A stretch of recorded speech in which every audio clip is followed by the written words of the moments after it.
Welcome to this Excel Basics video tutorial. In this tutorial, I'll be showing you most of the basics that you need to know in order to get started using Microsoft Excel. And the version of Excel that I'm going to be using in this tutorial is Excel 2016 for Windows. Having said that, if you're using a different version of Excel, maybe an older version or even a newer version, or if you use Excel on a Mac, there will be some slight differences, but for the most part, I would say 95% of what I show in this tutorial will be very applicable to you and your usage of Excel. So I simply clicked the icon here to get started using Excel, and Excel now would like me to make a choice. It wants to know if I would like to open up an Excel template or simply open a blank workbook. You can see that there are lots of templates to choose from. This is a Welcome to Excel tour, and it's a good way to kind of learn some of the basics of Excel, but that's why you're watching my video, so I'm going to skip that one. There's a cash flow analysis, there's email insights, stock symbols, there's a sales invoice, there's a budget in here. Here it is, a family budget. There's all sorts of great Excel spreadsheets that you can just open up and start changing the data, start using it that way. So I would encourage you to browse and explore these templates that are available to you. In addition to the 30 or so templates that you have here, there is an option to search online templates. So I'm going to do a search for budget, and you can see it comes up with even more budgets. You're not limited just to the one family budget. There's a whole bunch that you can choose from. Over here on the right, there's categories that you can sift through, and you can select the specific kind of budget or spreadsheet template that you would like to use. If you find one that you do want to use, you can just click on it and click Create, and it will make a copy of that as a spreadsheet that you can open and use in Excel. So please do spend some time exploring what's available, and in many cases, much of the work is already done for you. You can simply use somebody else's template and adjust it for what you need. Now, templates are very useful, but having said that, I think in order to really learn how to use Excel fully and properly, it's best to start with a blank workbook. So I'm just going to double click on that to select a blank workbook and open it up. And the first thing we need to do is learn about the layout that we have in Excel 2016. There are certain terms that you're going to need to know. First of all, across the top we have some tabs. Okay, we have the Home tab, the Insert tab, Page Layout, and more, as you can see. Each of these tabs is pretty important. And when you click on a particular tab, it opens up a ribbon. Okay, this is the ribbon for the Home tab. If I click the Page Layout tab, I get the Page Layout ribbon. Now each ribbon is divided up into groups. So you can see I have a Themes group, I have a Page Setup group, a Scale to Fit group, and these are all on the Page Layout ribbon. And I get to that ribbon by clicking on the Page Layout tab. So those are some important terms that you'll need to know. Tab, ribbon, group. And you'll notice in the corner of some of these groups, there's what I like to call a launch button. Okay, so the Scale to Fit group has a little launch button in the corner. The Sheet Options group has a launch button in the corner. The Arrange group doesn't seem to have one. Now, what are these launch buttons? Basically, you can click on those launch buttons to give you even more options. So what Microsoft has done here is they've tried to fit all of the page layout options on this ribbon. But of course, there's a limited amount of geography. There's a limited amount of space that they have to work with. And so sometimes they can fit everything in that little group. Sometimes they can't. And if they can't, there's a launch button that you can click to get even more. So that's why some have a launch button, some don't.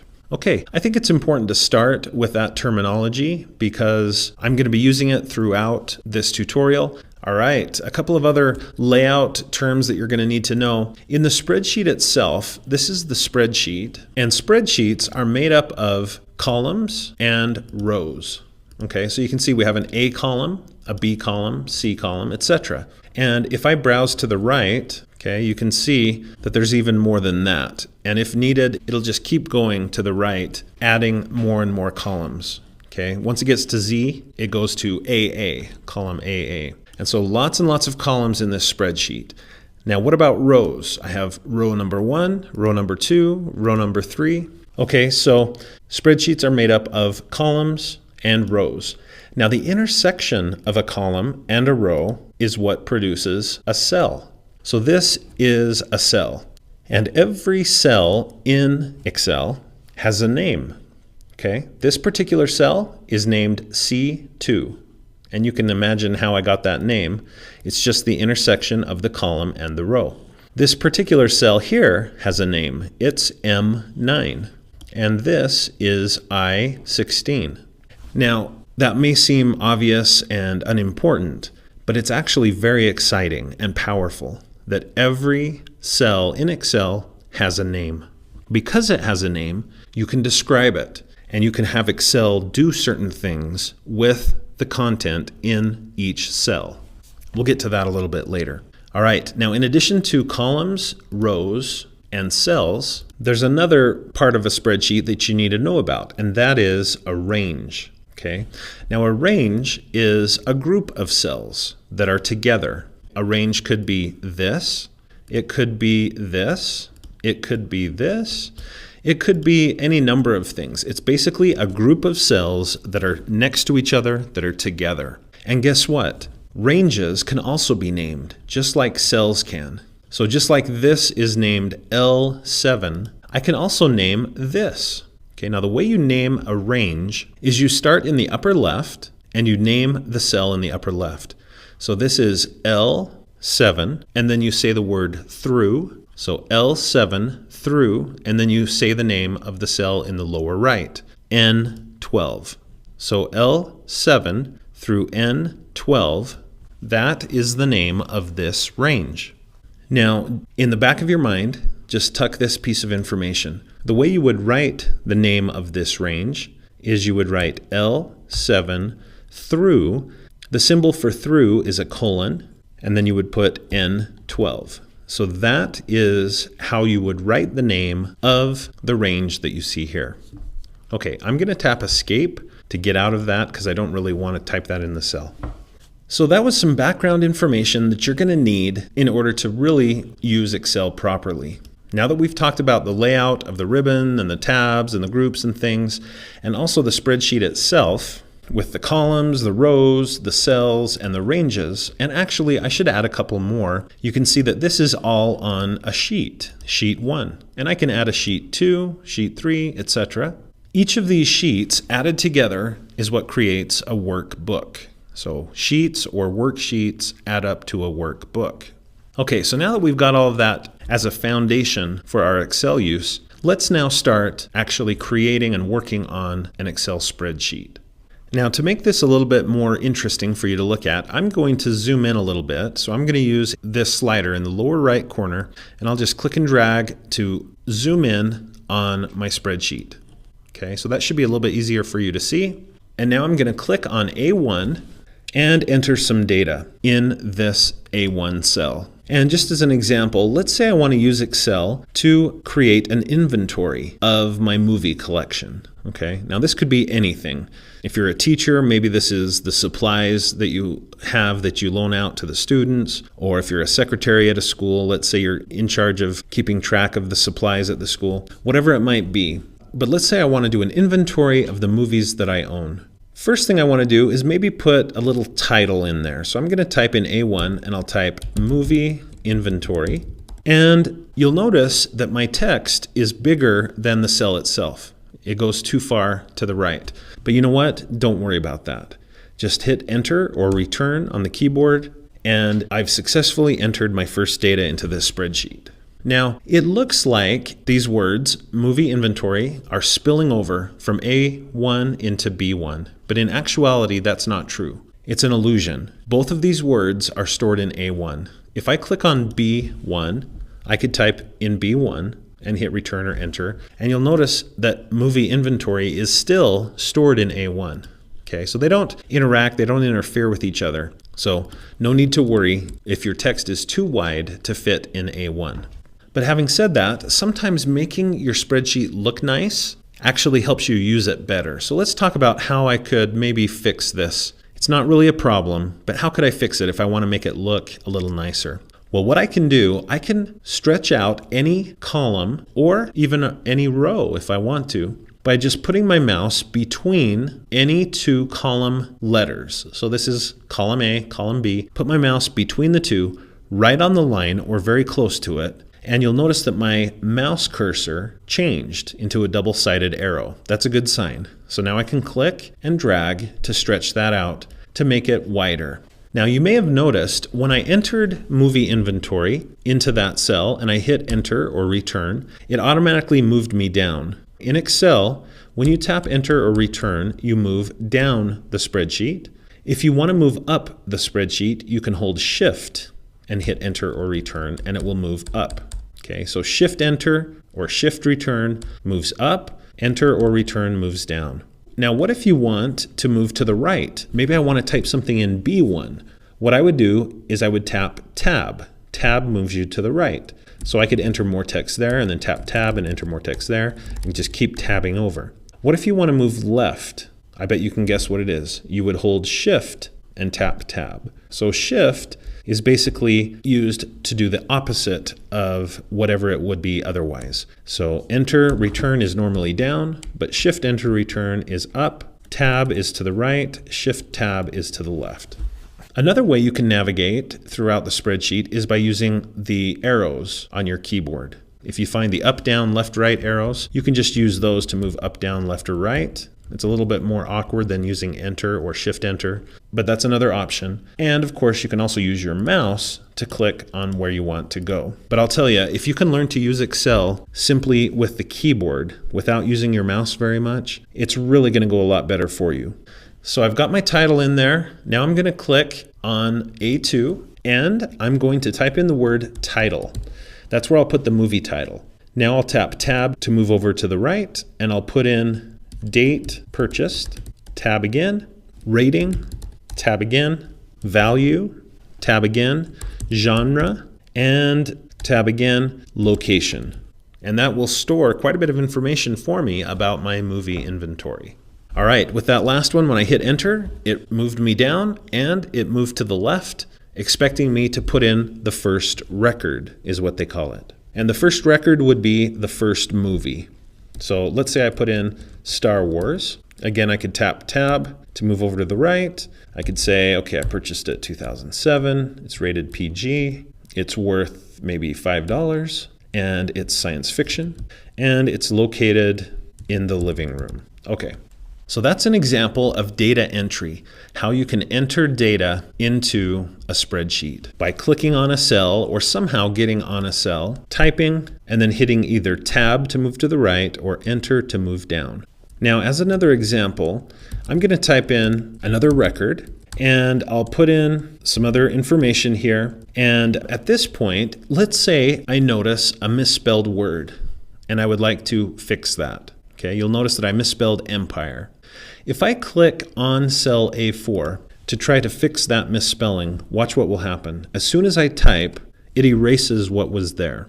Okay, the reason why is because when I clicked on that cell, when you click on a cell, anything that you type replaces what is there already. It deletes what's there and then replaces it with whatever you type.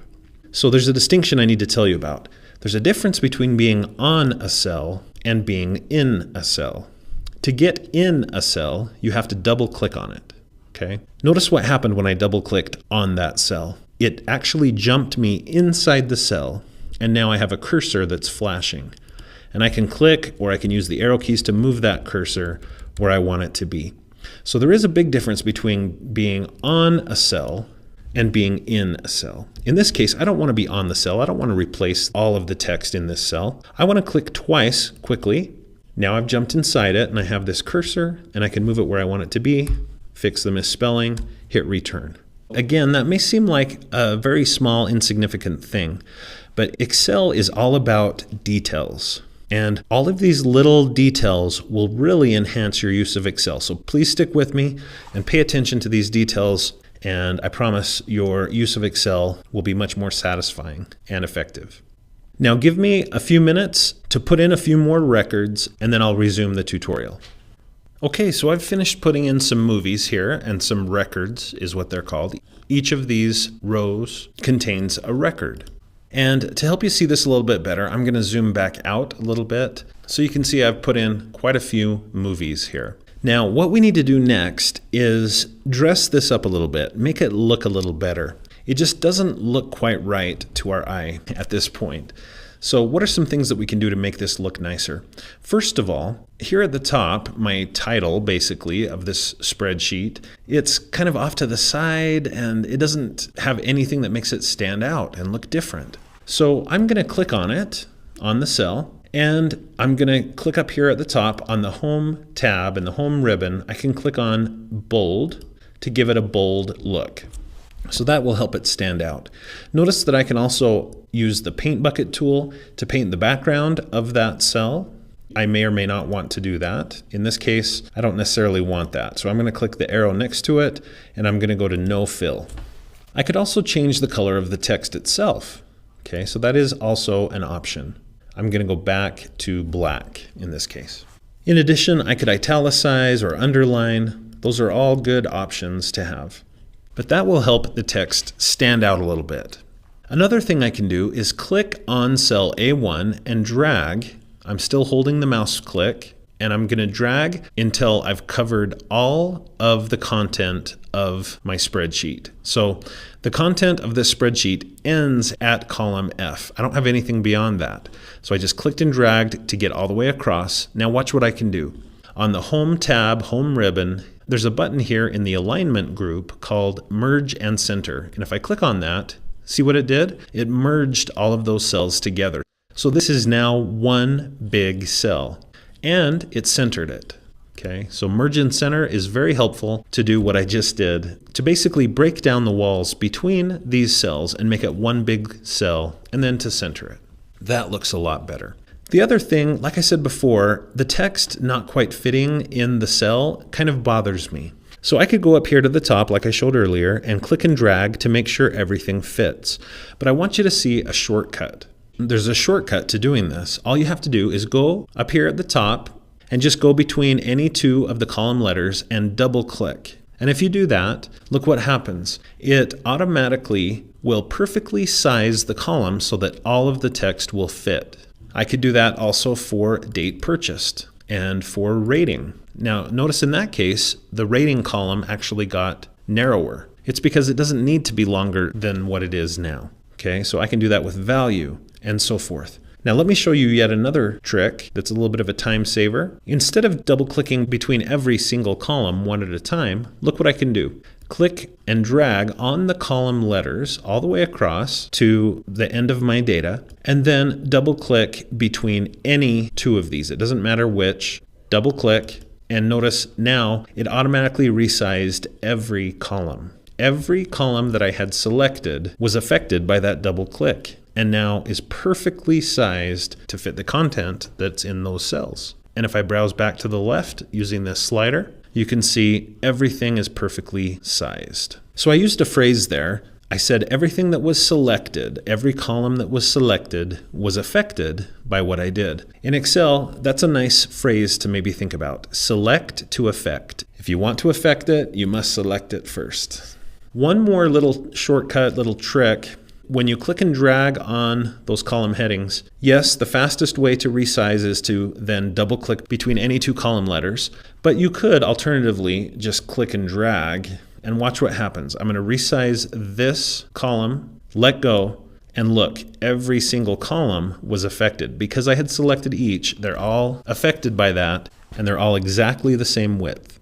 So hopefully those little tricks will help you to be able to resize your columns the way that makes the most sense for you.